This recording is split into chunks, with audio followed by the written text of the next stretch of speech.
This episode of The Rest is Football is powered by Saily, the app that stops your holiday turning into a tech nightmare. Let me ask you this, lads.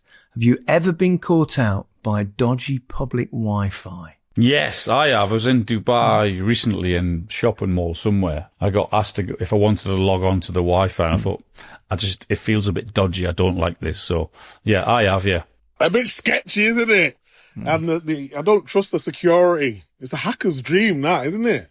Yeah, it really is. So whether you're streaming the match or sorting a cab, do it with Saily's safe and secure internet connection, not mystery Wi-Fi. And the best bit, you'll save money too by avoiding roaming fees. You can download Saily in your app store and use our code RESTISFOOTBALL at checkout to get an exclusive 15% off your first purchase, or just hit the link in the episode description box.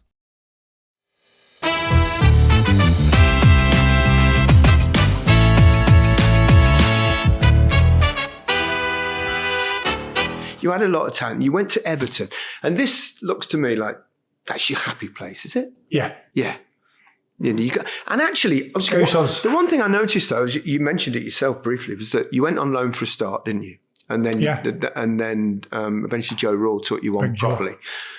But even when you first went to Everton, you had that appeal hanging over you. So they must have known that you might go to prison. They did. But they still signed you regardless. I don't think they were ever expecting it to happen. The advice that they were getting is he's going to go to appeal. This is no right. There's an avenue for the courts to take. They're going to take community service for him. You know what I mean? You end up, whatever he was going to do in the community. So I don't think they ever thought the prison sentence was ever going to come. I did. I had a funny feeling it was going to happen to me. I just knew there was something here. They didn't. So they signed me, and of course, they were always going to sign you for a good player. I had a bit of baggage, but it was good. I mean, Joe came in, I scored against Liverpool, we beat Chelsea, we beat Leeds on a great run. I was a big part of that. And I made the difference to the team, so he was going to sign me. But obviously they didn't think the prison sentence was coming. No, but when it did, they actually came to see me. You said they're the only people that came to actually visit you. That's it.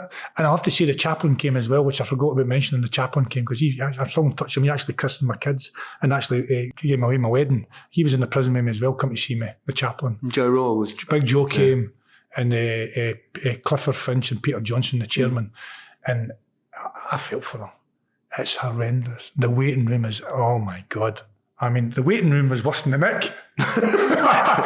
Because they're all in there and they're all drugged up. They're all trying to pass their drugs it's horrendous. But to be fair to them, they came in and, I was the only people that visited me, really. What is it about Everton that... God, it's everything, isn't it? What is that about? I mean, I've obviously spent a lot of time there. It's a wonderful football club. The people. I just have to say the people, the Scousers. I got on great with them. I got on great with the people. I had minders in Scotland. Everywhere I went, I had minders with me. I couldn't go anywhere. When I went to Liverpool, I thought you could look after yourself. Well, I was getting... Well, I couldn't... I've got to be protected. I'd be back in the neck, wouldn't I? Yeah. For that reason. Yeah. So they were actually minding you, not people having a go at you. Yeah. So I had minders up there all the time. And so when I come to Liverpool, I felt a bit freer. I was fitter. I was fit at the time. It's a new league. It was a better league. I was getting a game. I was getting minutes on the pitch. I was aggressive. They loved their big number 9s, as you know, especially Scottish boys. And it just took to me, And I was a bit of a rogue. I was a bit, I was a bit of a wild man at the time. And they took to that, Obviously scoring against Liverpool, your first goal helps, doesn't it? First goal was Liverpool. Yeah. And you got a hat-trick of headers, didn't you? First player ever to do that in the Premier League. 20 odd years. There's only two. I think there's only two. Yeah. I think Solomon Rondon's the other one. Yeah.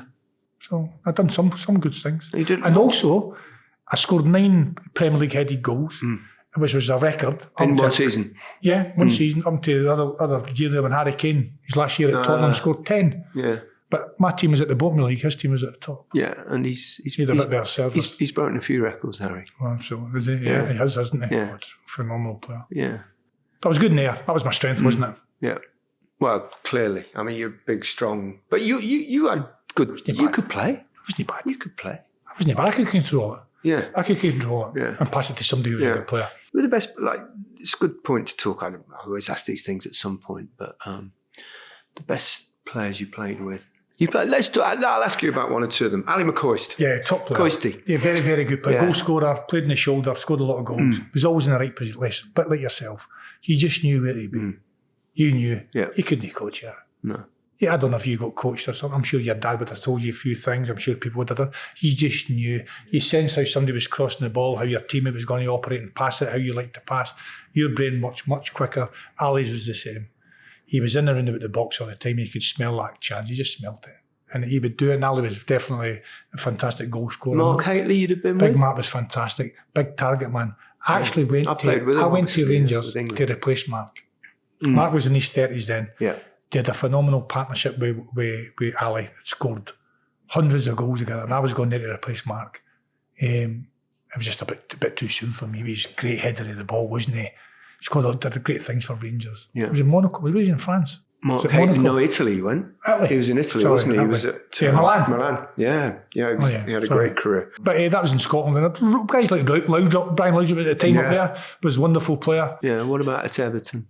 The two main ones I played with was Wayne. Wayne Rooney. Wayne. I was going to ask you about Was Wayne. a young man coming through at the time. It says in the book, he sent you a letter. Yeah, I think he said that or somebody said that. He sent you a letter when you were in Varlini. Or his in the family prison. sent a letter or something, Yeah. yeah.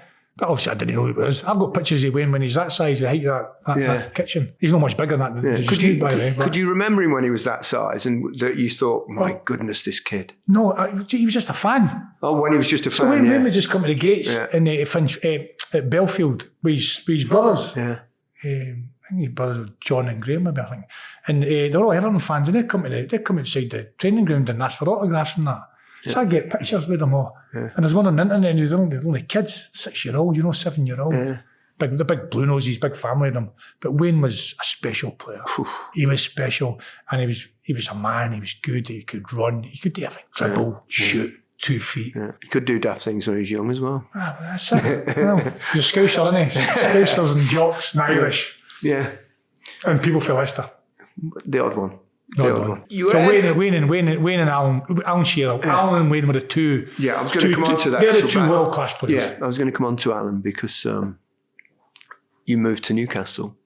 How did that move come about? Because it seemed like that was your happy place. It was quick. It came around very quickly. Yeah. Everton was going skint. This is their story to me. Right? They were going skint, needed a few quid. I was a saleable asset. The banks were closing in seemingly. That was their spiel to me. That was the story. Did you not believe that?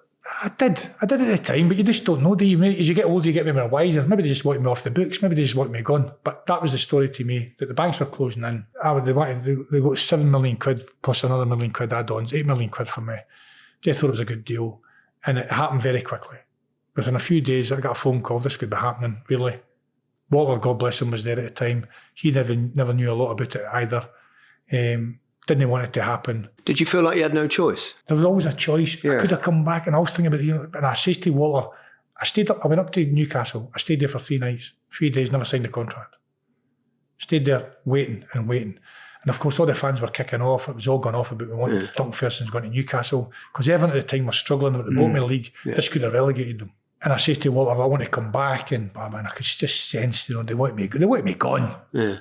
For whatever reason, they want me off the wage, but they want me gone. So you can't go back, really. I couldn't have went back, really. It was the Newcastle boss at the time. Hullet, wasn't it? Yeah. Rude. I liked him. Yeah. I got on well with him. Yeah. He rated me as a player. I think he tried to get me to Chelsea once. I like Rude. I thought he was a good tactician, wonderful player. He played in the Euros in '92. He was the best player I ever saw. He was unbelievable, wasn't he? Him and Van Basten. I was a substitute that day in the opening game. There was Van Basten, that team on the top, with Rijkaard, Koeman and Hullet. And that's when I realised, wow, these are players. I'd never saw these players before. And that's when you knew what kind of level you had to get to, They were different class. And he became a manager. I got on well with him.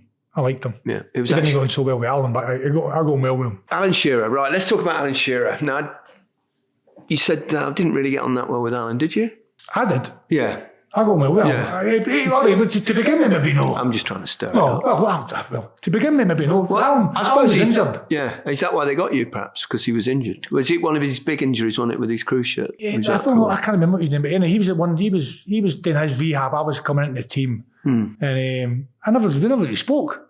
He was doing his thing, I was doing my thing. I think the first thing he said to me is, how much are you getting? I think that was his always the case. I think that was his first communication. Yeah. Hey, young man, how much are you earning? He must have a wee clause in his contract. He had to be the biggest player. I says, Alan, don't be worrying. It's not the amount you're thinking. It's not the amount that's getting written in the paper. But Alan was great with me, to be fair. And we got him brilliantly well. He talks very highly of you. Yeah, he's a good man. He's a great player. Oh, what a player! What a goal scorer! And and he was him and Wayne are on a different level to most of the players I ever played with. They were a different cut. You know the score. You were a part of that group.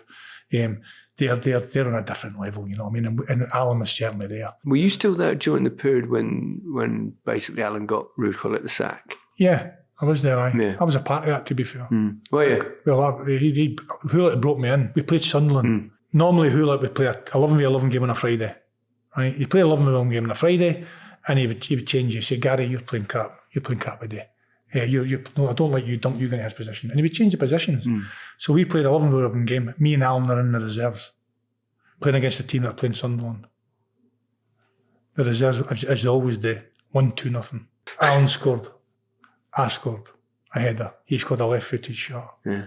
He never changed that. He never put Alan in, he never put me in. He went with the same team. So I was coming back for injury. My story was a wee bit different for Alan's. He was pushing Alan out. He wanted Alan out of the club.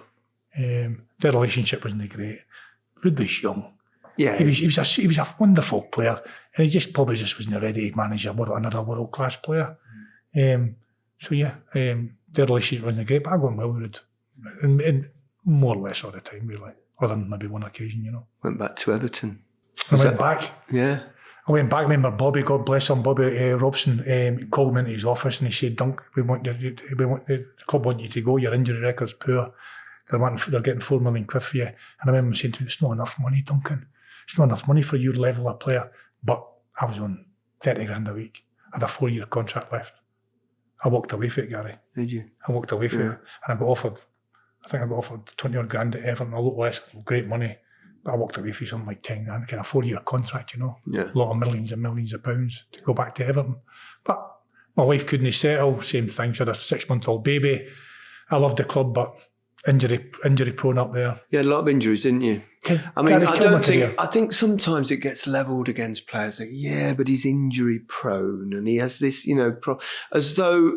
as though it's actually something you do it deliberately, because there's nothing worse than being injured for a footballer. It's like, especially me, I would end up going out for 3 weeks or something. You know what I mean? I ended up going to the wild side of town. And is that what happened when you got injured? Sometimes, which probably wouldn't help you recover. Didn't help either. me, but I wasn't resting. I wasn't drinking enough water. Injuries killed my career. I had 10 operations, Gary. Sciatic nerves, calves, double. We used to get double hernias all the time. Hernias. Never hear it now. No, you never easily dealt with that. Never, because you do your core work now, you do all your strength in your tummy. You never hear of players getting hernias now. No. Then it was metatarsals, but it was hernias in your day, and I had loads of them. So injuries, basically, I never played enough games, Gary, to score enough goals. You can't score goals in a treatment table. No, it's impossible. Can't. No, not even you. Definitely not. Try and avoid the treatment table. You went back to live on Merseyside, and I'd read this chapter in the book. It's the burglaries. Oh, Christ! Yeah. What kind of burglar goes to your house? Well, I think at the time, to be fair, they were stoned or drunk. Yeah. That's the way it come across to me. You know, so they were just chances, not rather. No, they were just daft young men. Yeah. And you know what? It was unfair what happened to them. It was unfair, the whole thing what happened to them. But they got like 18 months. They got like nearly 2 years in the nick. Yeah. And I think one of them had a young baby at the time. They're sitting in their house. We're playing Watford in the FA Cup. Match of the day comes on. So you're on the match of the day now presenting this FA Cup game. I had an alibi. Right?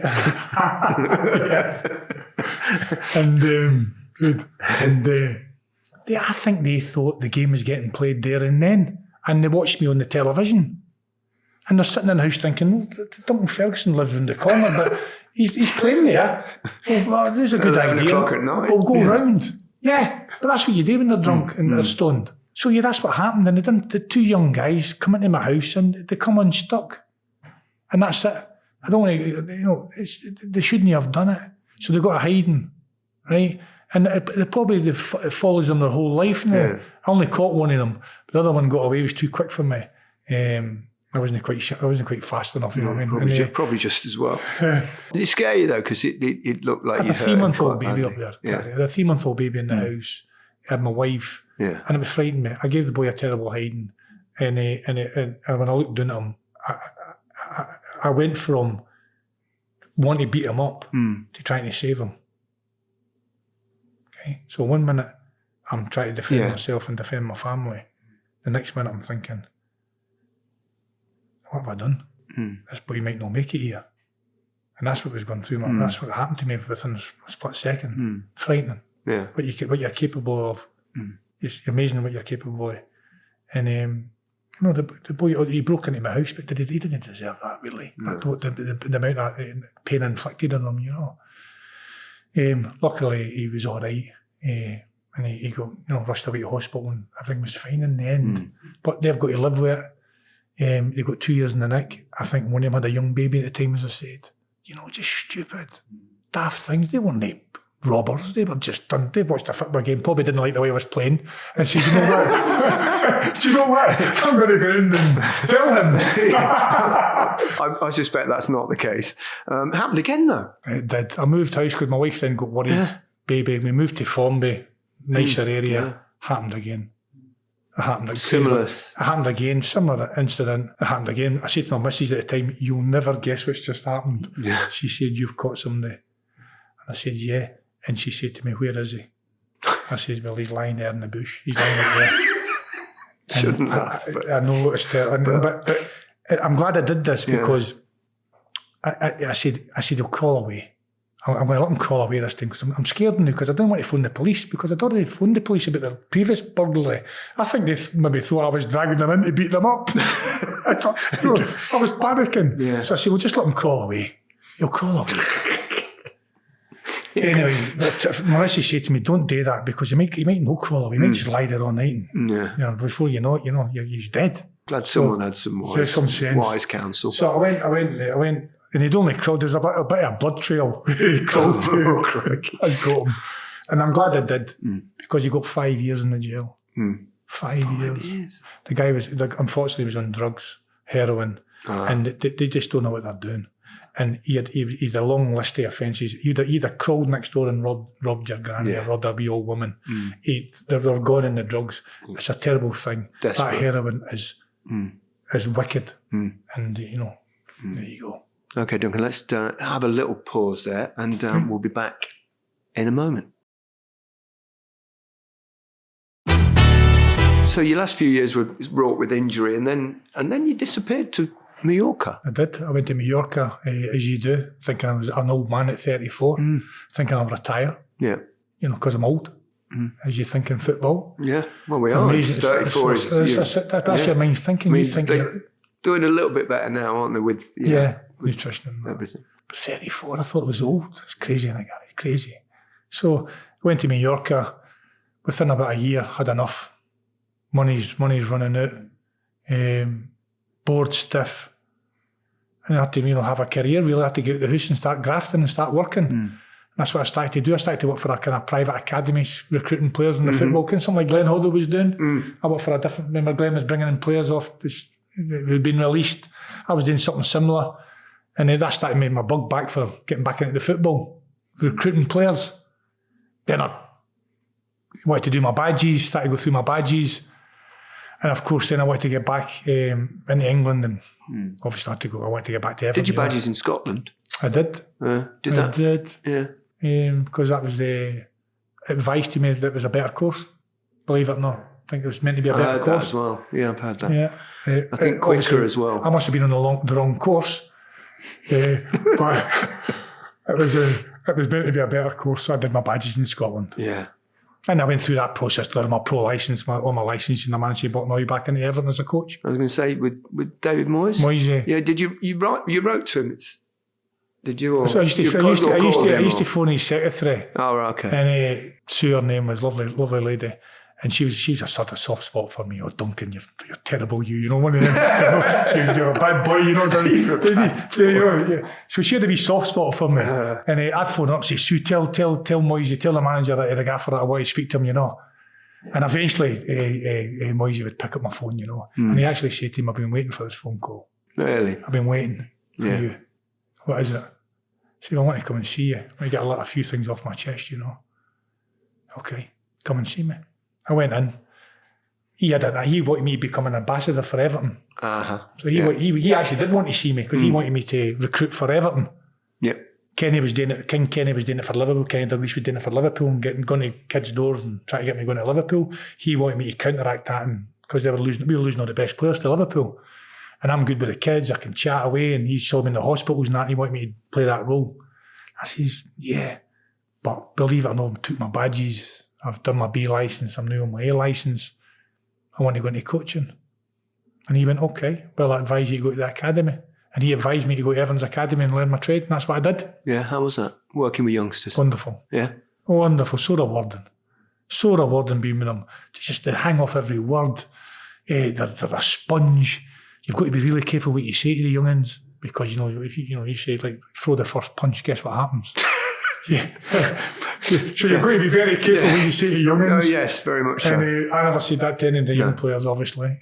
But I loved my time with them, and great memories, really. And then you got drafted back to the first team as part of the coaching team. Yeah, I worked my way through because we were doing a lot of good work at the time. Kevin Sheedy was my mentor, really. Yeah. Sheeds, great left foot, great play. I played with him, obviously. Yeah. One of the best. So Kevin was my mentor, really. We'd worked with 18s. I'd worked 12s, 14s, 16s, ended up with 18s, developed all the players. Roberto Martinez had came in by this time. I used to go to the first team on a Tuesday and a Thursday, just to see what I could do and how I could handle it. And then the next season I come up full time with him. And when Marco Silva lost his job, you stepped in at caretaker and you could see the passion, and when you're on the sidelines, what did that mean? I don't want to say, Gary, if I only cut across you, I told him to keep Marco.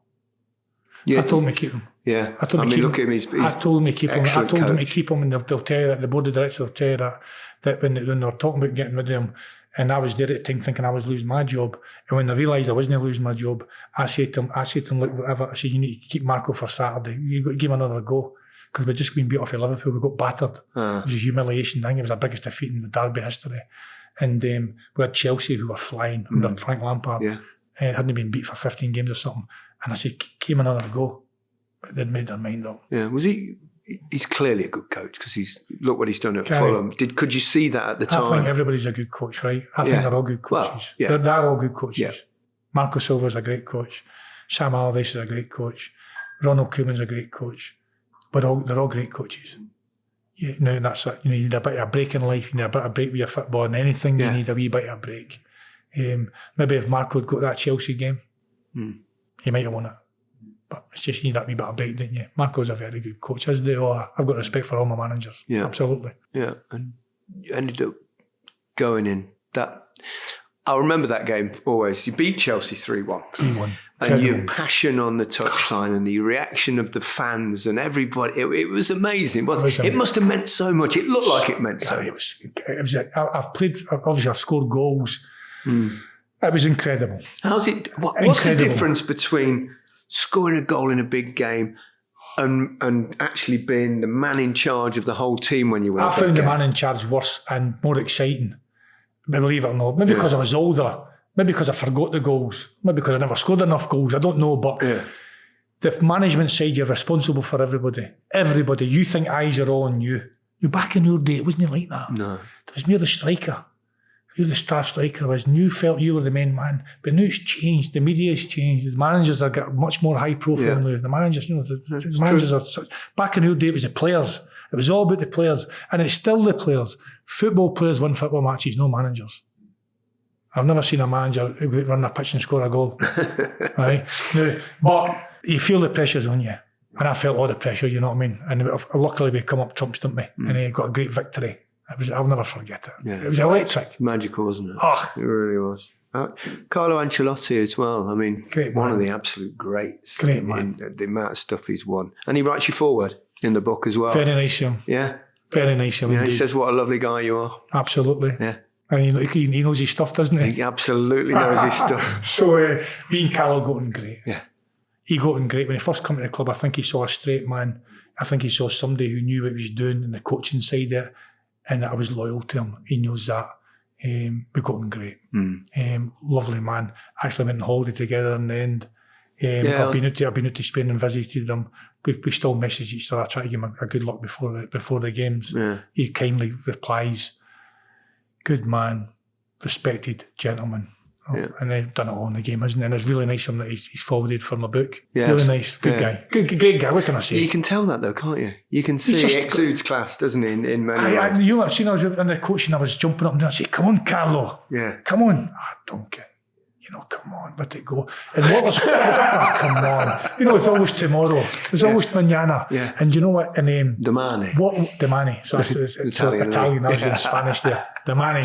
So Walter Smith was the same. The God bless him. Walter Smith used to say to me, "Duncan," I should have listened, but as a manager, he used to say, "Don't go looking for confrontation. Don't go looking for it." If only he told you that when you were about 16. I never did look for it, Gary, to be honest. Yeah. No, you don't look for it, do you? I was different on the pitch a wee bit, but I reacted to a lot of things, as I said. But Carlo, the best. Yeah. And Rafa Benitez as well, didn't we? Bad move for Everton. What were they doing? Because of the fact that he was at Liverpool. You just couldn't do it. Yeah. It's crazy.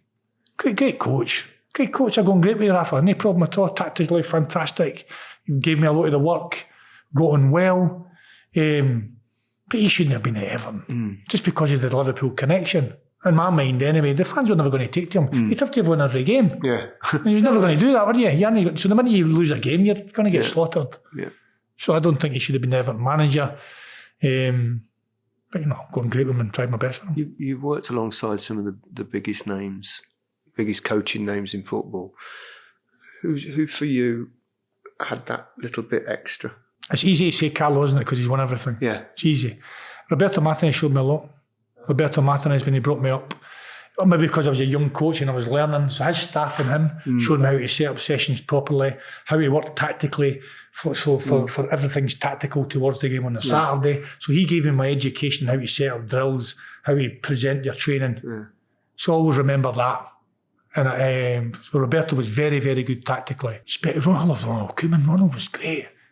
He was great. It just shows you in the years you're there how many managers they go through. Gary, I forget them. I've seen a few off of them. Was it my fault? Maybe eventually they worked out what the common denominator was. Yeah, that's right. Well, to be fair, when I left, Frank got in trouble right away. That's true. Frank he didn't even win a game when I left, and Dominic didn't even score a goal. Yeah. That's another story. But they've all got something. Whatever it is, we've all got strengths. We've all got weaknesses. Carlo was cool, calm.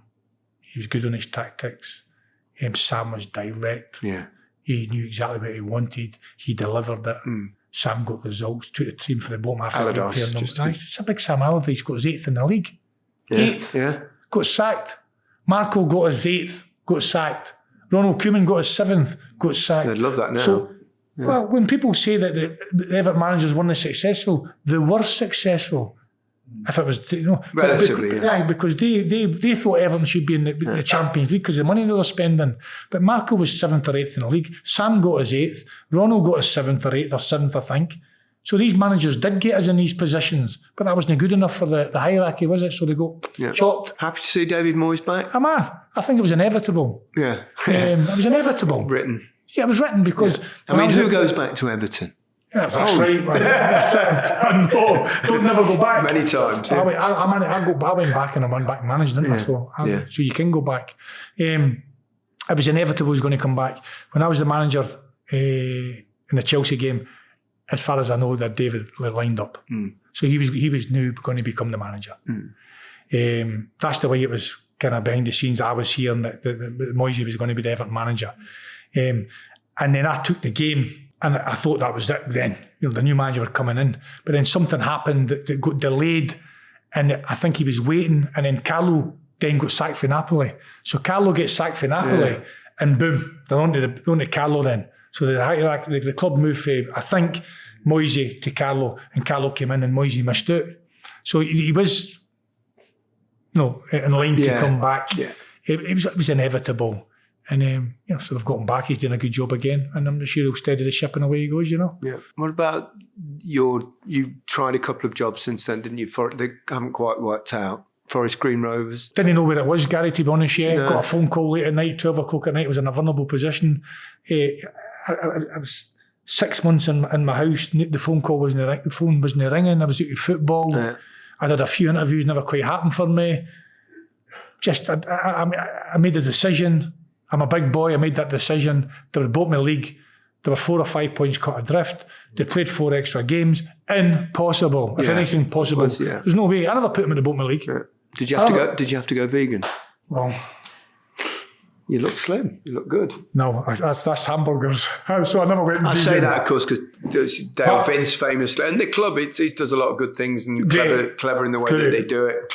I knew nothing about it. I didn't know chips were vegan. Obviously, they are. Potato. I didn't know. I used to pick potatoes when I was younger. Yeah.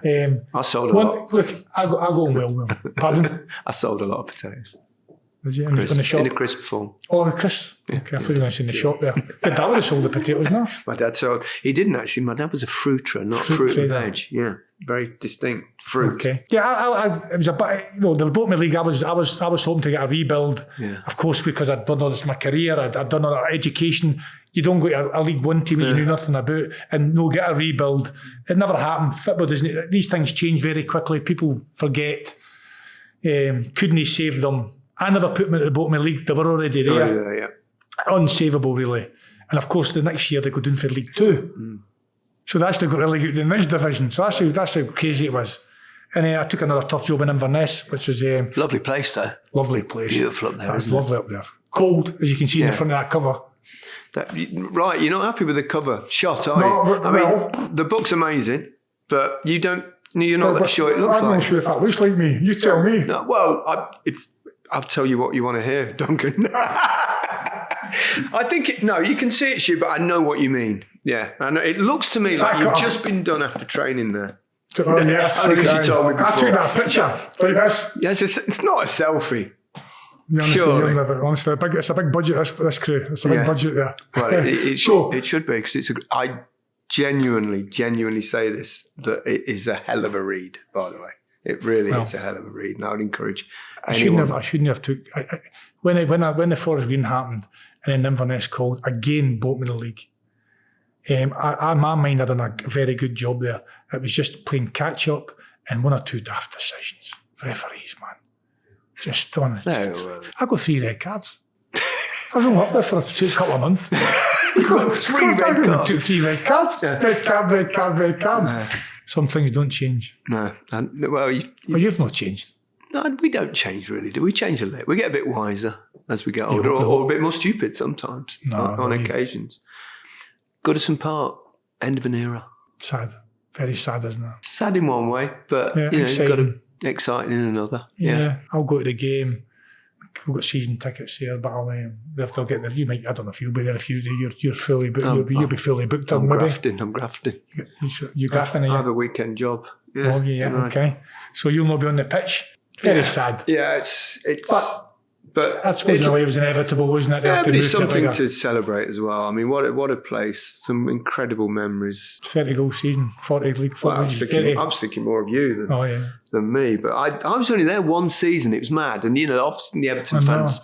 I used to get a lot of stick because you just wanted to get out. I mean, the club came up to me and said, a bit like yourself, we accepted an offer from Barcelona. What do you do? What do you do? You go, well, it's not a bad club to go for the first salary fighting, but even then, it was still a tough decision because that team I played. They won the league before, didn't they? They won the league before. The year before I got there, and the year after. And the year after. Says a lot, that, doesn't it? Says a lot, but anyway. But sad.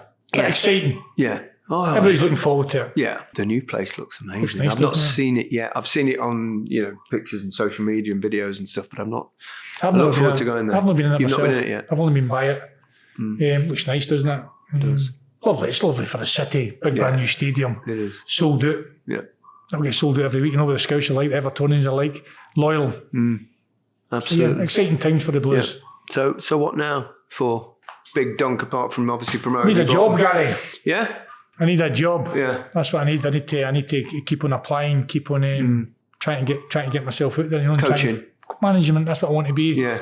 You know, and that's what I want to do. It's my passion. I've done all that education, picked a few tough jobs. I think my last job was a good job I did. I just want get another chance, really. You know, the club in administration.